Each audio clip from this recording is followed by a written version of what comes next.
podcast. I am your host, Sterling Coker. Trying to do a new setup with the podcast right now.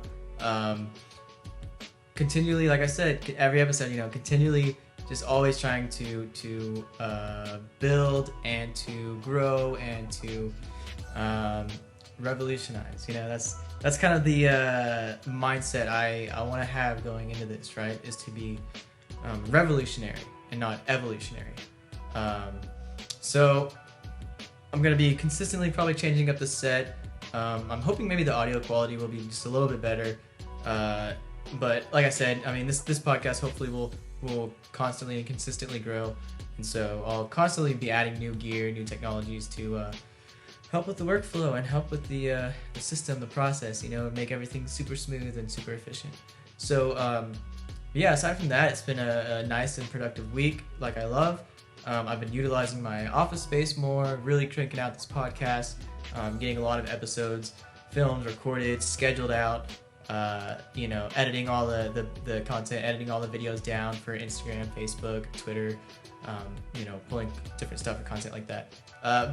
So super productive week. I've been very, very, in a much, much better mood, and a lot of things have been going, just a lot smoother. So, but today we are going to be talking about your content cycle, and I'm going to pull up my slides here. I have them on Instagram. Again, follow us on Instagram at agncytx.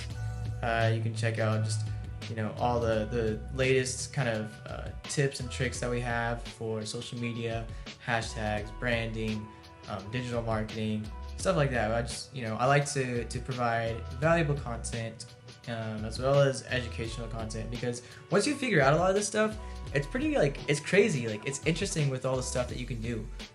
That's what I'm really, so far I've been enjoying, is continually learning these softwares, continually learning the hardware, and what all it can do, what all this stuff is actually doing. But back to our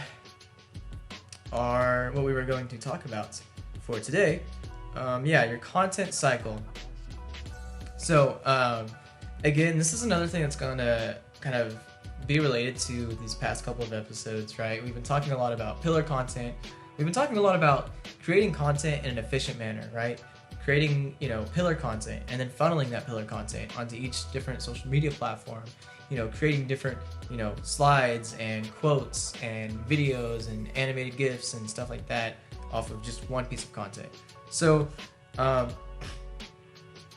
your content cycle is going to be something, obviously it's going to be like a cycle, something that's repetitive, right? So you're going to want to find content that you can make repetitively, right? So maybe think about what's some evergreen content, right? What's some content that you could post at any time of the year and it would be relevant to that time of year?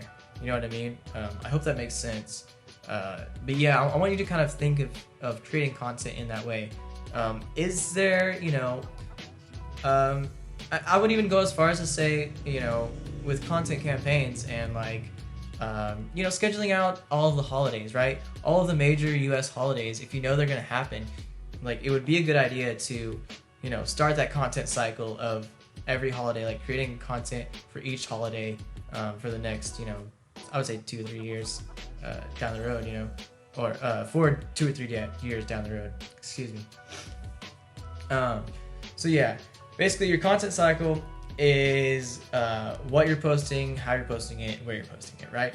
So take a blog post, take some tips from that blog post, turn it into an Instagram carousel slide, and then grab a really valuable piece of content from that carousel slide, and then you could use that as a tweet, right? A Twitter quote. Or you could even grab that one individual slide and just post it up on Twitter. So these are kind of the terms I want you to think about some of the stuff on, right? So you want to create the content, you want to schedule the content, you want to critique the content, right? So checking the analytics, the data behind the content, seeing if it's performing well and which kind of content is performing well, and then repeat, right? Just rinse and repeat. So you want to create, schedule, critique, repeat. Those are kind of just the basic 4 steps you want to think about kind of as you're doing this. So again, I want to reiterate, it's going to help with consistency. That's the huge. It's gonna help with saving time and consistency, right? Because if you're creating content that you'll be reusing each year, you know, let's not even go that far. Let's just say content you'll be reusing each week, right? Is there like a Monday morning post that you have going every week? You know, Monday mornings. You know you're gonna have that Monday morning post, so schedule out those Monday morning posts, right? So say there's like you know, Fun Friday type post you do or something like that. You know, think of it in these ways, in these terms, because it's gonna help you be more consistent and more efficient, right? Because you're not having to constantly create new content. You're not having to constantly come up with new ideas, and it's buying you time, right? It's giving you more time when you schedule this stuff out, and then you figure out which content's performing well. In the long run, you end up saving time because you'll stop wasting time on creating content that doesn't perform well and that your audience doesn't engage with. And then you'll start learning each day. You'll start learning, oh, okay, so this is what my audience responds really well to, right? You know, it helps with burnout too. Something, you know, I've definitely struggled with when it comes to creating content, right? So burnout, super real, especially when you're spending like all day behind a computer screen. And this is where I'd really like to encourage people using more software and using like you really utilizing the software. Like, don't just pay for software and, you know, half-ass use it. Like, really pay for some software and really dive deep and really try to start learning it. You know, there's so many incredible things that you can do with super basic software, such as like iMovie. You know, kind of moving up, Final Cut, Adobe and stuff is all, you know, it's all super good software. But a lot of it's, you know, it gets complicated. It takes a lot of time, right? It's going to eat up a lot of your time.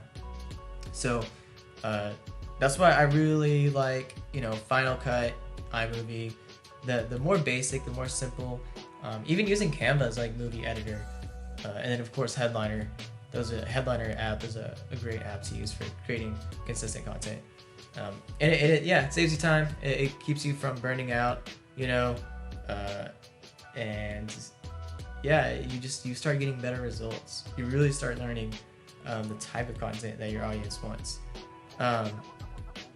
So yeah, that's kind of it. You know, this may be a shorter episode than usual, but like I said, it's been a super productive day today. Man, I've just been cranking out a lot of editing content, scheduling stuff out, writing blog posts, and then yeah, throughout the weekend I'll be just contacting clients and reaching out to people and trying to network the best I can. So it's been a nice productive week so far. Yeah, Austin's been tight. It's been you know, I've been really trying to stay focused and you know, keep on with the consistency myself. So yeah, I've just been working on a lot of stuff, editing a lot, and yeah, that's pretty much it for today's episode. I think we'll stop there. So I hope you guys have a wonderful week. Take care, and yeah, be sure to just always improve every day. You know, I'm going on my own personal development journey, and it's awesome to see the improvements and the progress and the results. So hope you guys have a wonderful week or weekend, depending on when I post this.